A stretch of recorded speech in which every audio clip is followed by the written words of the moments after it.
Si después de los 50 escucha un zumbido en el oído, no lo ignore. Hoy vamos a meternos de lleno a descifrar un mensaje, uno que el cuerpo envía muy a menudo a partir de los 50. Hablamos de ese zumbido, de ese pitido en los oídos. ¿Es algo de lo que preocuparse o es, sin más, una parte de hacerse mayor? Vamos a investigarlo. Esta frase de verdad se escucha muchísimo en las consultas. Es una duda que está ahí, flotando entre la inquietud y la resignación. Y describe a la perfección esa incertidumbre que siente muchísima gente cuando aparece ese ruido interno que no se va. Y por eso lo primero que hay que dejar claro es esto: no se está solo en esto. Es una experiencia súper común. Ahora, que sea común no significa que haya que normalizarla, sin más, sin entender qué la está provocando. Vale, vamos a sumergirnos en esto. El cambio de mentalidad más importante es este. El tinnitus no es la enfermedad en sí misma, es más bien como una señal de alarma, un mensajero. El nombre técnico es tinnitus, o también acúfeno. Es sencillamente oír un sonido que no viene de fuera. El punto clave aquí es entender que el cuerpo puede estar avisando de que algo, ya sea en el sistema auditivo, en la circulación o incluso en el sistema nervioso, no está yendo del todo bien. Y esto desmonta una idea que tenemos muy metida en la cabeza. Solemos pensar que si algo va mal, tiene que doler, pero el cuerpo tiene un lenguaje mucho más amplio, ¿sabes? Y un zumbido constante es precisamente una de esas otras formas que tiene de comunicarse. Bien, vamos a ver cómo se desarrolla esto. Si el zumbido es una señal, ¿quién la está enviando? Vamos a analizar la lista de los posibles sospechosos que pueden estar detrás del mensaje.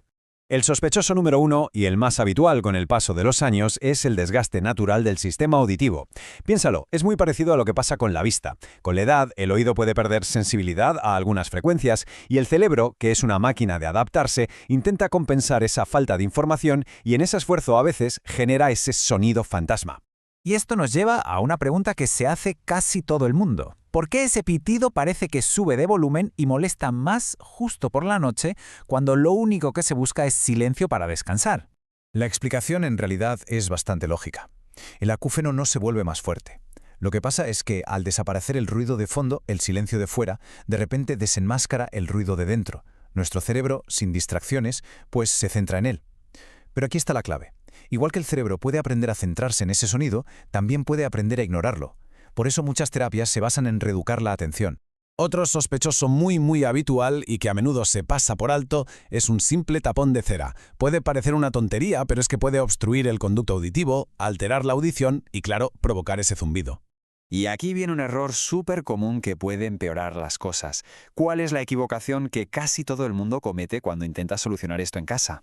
Usar bastoncillos. Es fundamental entender esto. En lugar de limpiar, lo que suelen hacer es compactar la cera, empujarla más hacia el fondo del oído y al final crear un problema mayor. Pero la lista no acaba ahí, ni mucho menos.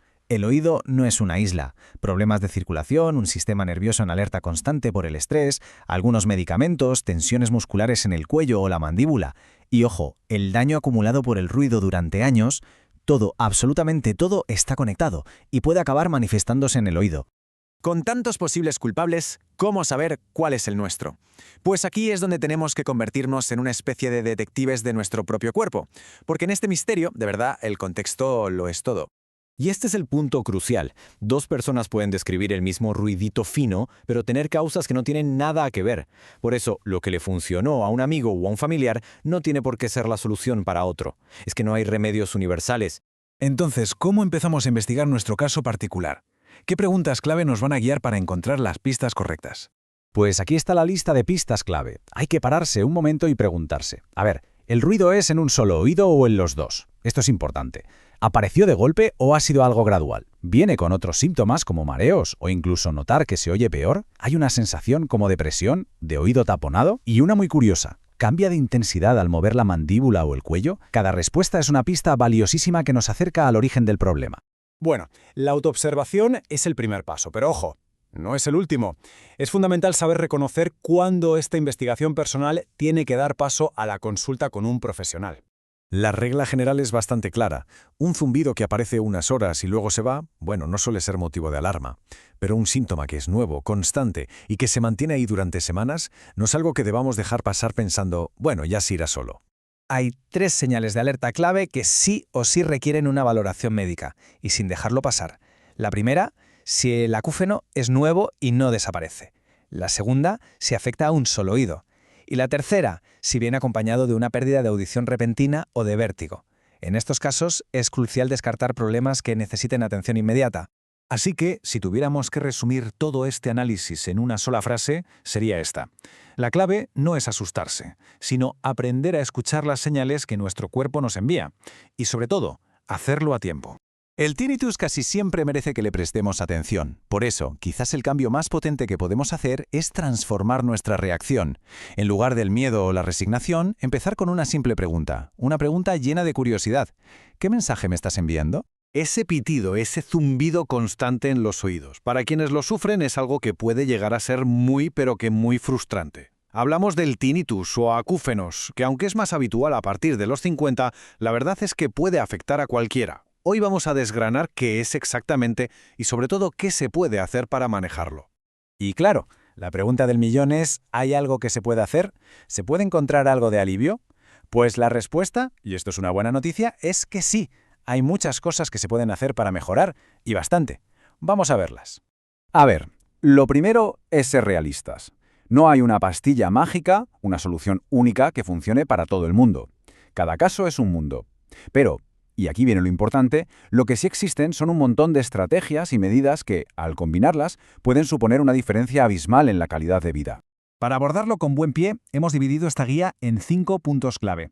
Primero, entender qué es de verdad este zumbido. Segundo, cómo nos afecta el sonido que nos rodea. Tercero, la conexión con la salud en general. Cuarto, el papel importantísimo del estrés. Y por último, un plan de acción, un camino a seguir. Venga, empezamos por la que quizás sea la idea más importante de todas. Tendemos a pensar que el tinnitus es un problema del oído y ya está. Pero la clave en realidad no está solo ahí. La historia de verdad se cuece en el cerebro. Es que, a ver, con la edad es normal que la audición se vaya perdiendo un poquito. Y cuando el cerebro deja de recibir ciertos sonidos del exterior, a veces reacciona de una forma curiosa. Intenta, o por así decirlo, rellenar ese hueco creando su propio sonido. Por eso mismo, algo que parece tan simple como una revisión auditiva y usar audífonos si hacen falta, puede ser un primer paso increíblemente efectivo. Pasamos ahora a una idea que de primeras puede sonar un poco contradictoria. Vamos a ver cómo se puede usar el sonido para gestionar otro sonido. Fíjate, el silencio total, sobre todo por la noche al ir a dormir, puede ser nuestro peor enemigo. Sin otros ruidos que procesar, el cerebro se centra exclusivamente en el tinnitus y parece que le sube el volumen. En cambio, si hay un sonido de fondo, uno suave, le estamos dando al cerebro otra cosa en la que fijarse, y esto ayuda a que el pitido se difumine, que pase a un segundo plano. Ojo, no se trata de tapar el zumbido con ruido, para nada. La clave es la sutileza. El ruidito de un ventilador, la radio puesta muy bajita o a una aplicación con sonidos de lluvia. Todo eso crea un ambiente sonoro que protege y relaja, especialmente a la hora de dormir. Vale, vamos a ampliar un poco el foco. Porque el oído no es una isla, está conectado con todo lo demás. La salud general juega un papel que no nos imaginamos en cómo se gestiona el tinnitus.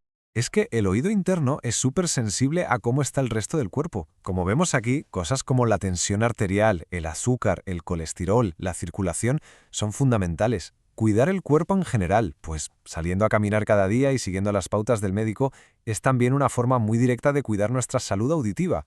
Y en la dieta pasa algo parecido. Ciertos elementos pueden actuar como detonantes. Aquí no se trata de prohibir nada, sino más bien de observar, de hacer un poco de detective. Prueba a reducir un tiempo el exceso de sal, o el café, o el alcohol, y a ver qué pasa. A veces el propio cuerpo nos da las pistas más claras sobre lo que le sienta bien y lo que no. Y entramos en un terreno que es crucial, de verdad, la conexión entre la mente, el cuerpo y cómo percibimos ese zumbido. La tensión es un factor clave. La tensión muscular que acumulamos en el cuello, en los hombros, en la mandíbula, tiene un impacto directo. Por ejemplo, apretar los dientes por la noche, el famoso bruxismo, o la rigidez en el cuello por una mala postura, pueden hacer que el zumbido se perciba mucho más intenso. Por eso, a veces, aliviar esas zonas con estiramientos o con ayuda de un fisio puede traer una mejora que sorprende. Hay que entender muy bien lo que se conoce como el efecto amplificador. A ver, el estrés no es el que crea el zumbido de la nada, pero actúa como si fuera el mando del volumen. Cuando hay tensión o ansiedad, el cerebro se pone en estado de alerta, y ese sonido, que a lo mejor antes era un simple murmullo de fondo, de repente parece que está gritando. Por eso, intentar luchar contra el sonido, forzarse a no pensar en él, es totalmente contraproducente. Es como si le diéramos más protagonismo. La estrategia más inteligente es otra. En lugar de pelearnos con el síntoma, lo que hay que hacer es bajar el volumen general del estrés en el día a día. Actividades que calman, como un paseo tranquilo o unos minutos de respiración profunda, son mucho más eficaces. Bueno, pues ya tenemos como todas las piezas del puzzle sobre la mesa. Ahora, lo que toca es juntarlas y ver cómo crear un plan de acción que sea práctico y, sobre todo, sensato. El camino más sensato siempre sigue estos pasos. Primero, observar. Prestar atención a los síntomas. Segundo, registrar. Apuntar si se nota algún patrón.